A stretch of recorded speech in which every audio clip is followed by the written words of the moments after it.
आहा, क्या बात है।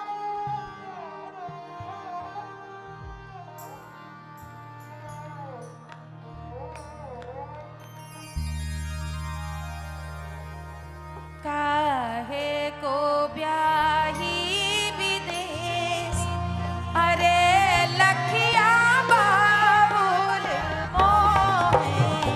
काहे को ब्याही विदेश, अरे लखिया बाबुल मोहे। काहे को ब्याही विदेश।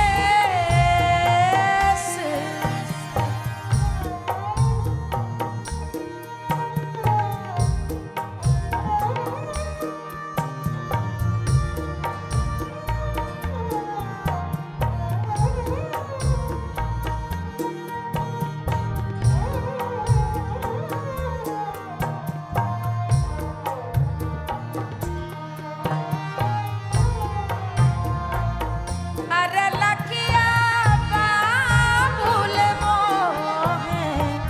काहे को ब्याही विदेश।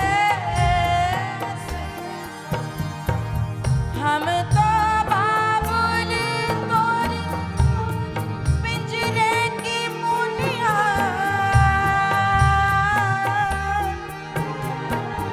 हम तो बाबुल तोरी पिंजरे की मुनिया। अरे जिस अंगना का उड़ी जाए, अरे लखिया बाबुल मोहे। काहे को ब्याही विदेश, अरे लखिया बाबुल मोहे। काहे को ब्याही विदेश।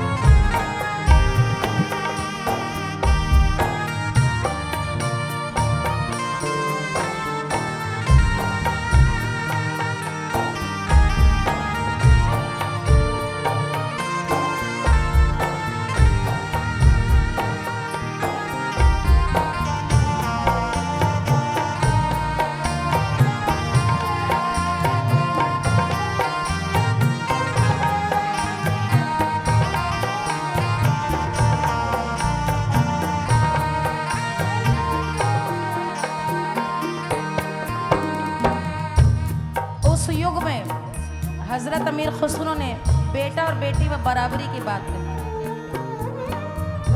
भैया को दिल हो बाबुल महला तू महला।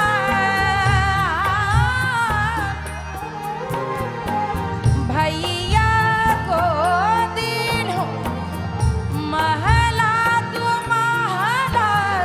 अरे हमका तीनों परदेश, अरे लखिया बाबुल मोहे।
प्यार है बहन से